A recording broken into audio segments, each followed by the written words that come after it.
Isang kahabag-habag na pangyayari sa buhay nila Mara at Clara na mag-iiwan ng matinding lamak sa puso ng kanilang mga anak. Ang kasalanang ginawa ng ina ay pagbabayaran ng anak. Tama ba?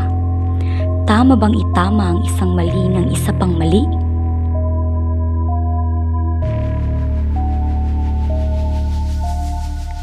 Simple, tahimik, at payapang buhay ang tinatamasa ng pamilya ni Clara. Ano po, Ngunit Inay? sa likod ng kapayapaan na ito ay ang puot na kanyang Kailangan niyong dinadala malaman ito dulot dahil ng kayo ang lupit ng susunod kahapon. at gagawa ng mga bagay na ito.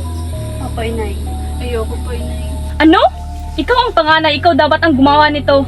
Ayoko! At dahil sa puot na ito, Magsisisi hindi ka! niya namalayan Magsisisi ka, na ang Lisa! buhay ng kanyang minamahal na pamilya At dahil ay tinanggihan ng ate mo ang unti-unting pamarang ito, sinasakop at ikaw ang tuluyang tagasunod nito. binawasak.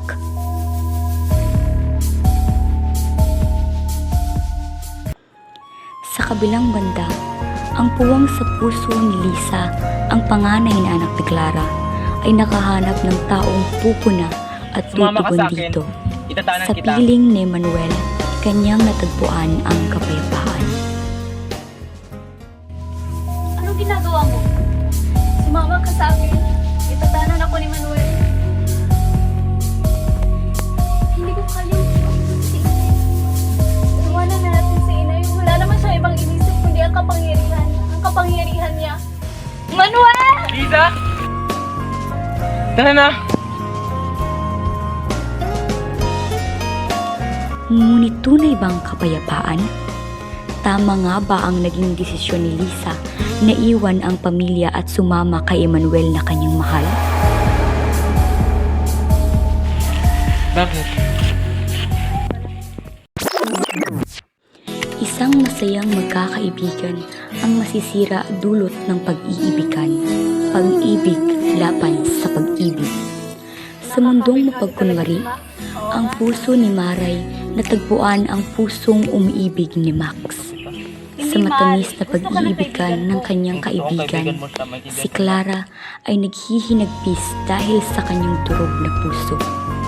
Ang pag-ibig para sa kaibigan ay tuluyang napalitan ng galit at puot na magdudulot ng isang di kaaya-ayang bunga.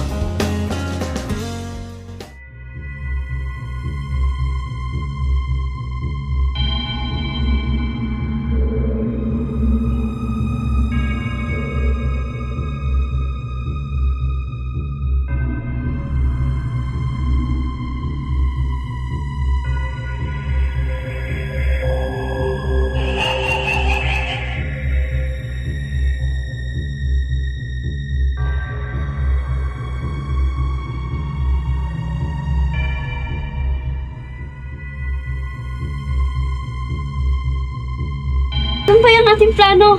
Patay na si Mara.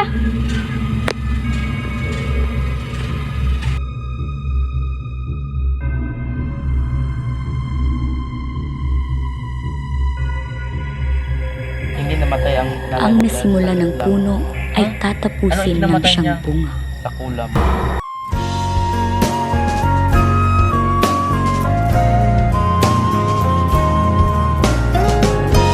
Simon, nandiyan ka na pala!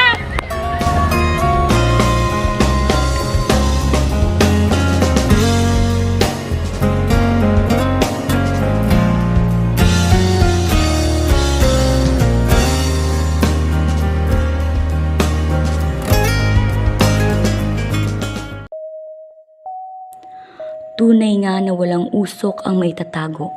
Lalabas at lalabas ang katotohanan. At nalaman na nga ni Lisa ang tunay na intensyon ni Manuel sa kanya. At yon ay ang ipaghiganti ang kanyang namatay na ina. Anong ibig sabihin nito? Dumating na ang panahon. Kailangan mo nang mamatay. Ngunit tama ba ang desisyon ni Manuel? Tamang tao kaya ang kanyang paghihigantihan?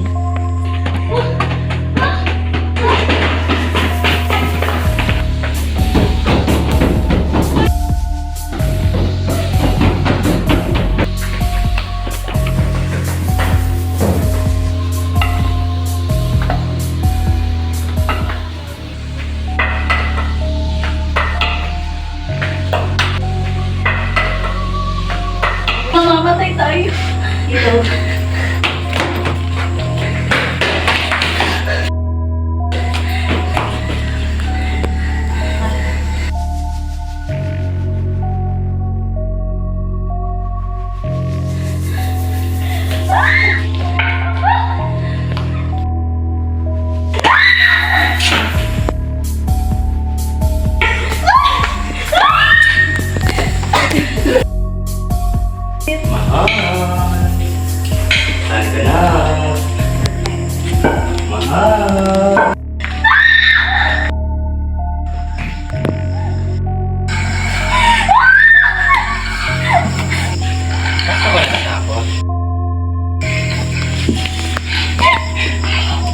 Dito. anong ginawa mo sa kapatid ko? Wala na siya. Patay na siya.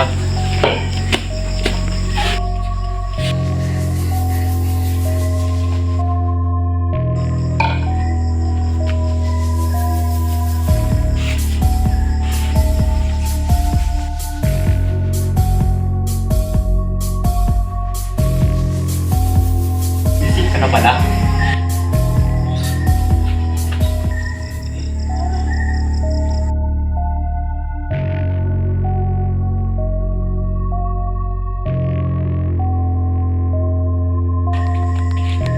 Tamang tao, maling oras at panahon. Hindi mo Mga dapat bagay patayin na ang tao maaari wala pa pa sanang sila. maayos. Ngunit dahil sa sobrang galit at puot, ay hindi na nabigyan ng lugar ang pagpapatawad sa puso. Puot na sana'y noong maliit pa lamang ay natupok na. Ngunit dahil sa pagpapaubaya sa emosyon, ay tuluyang natabunan ng pait ang sakit.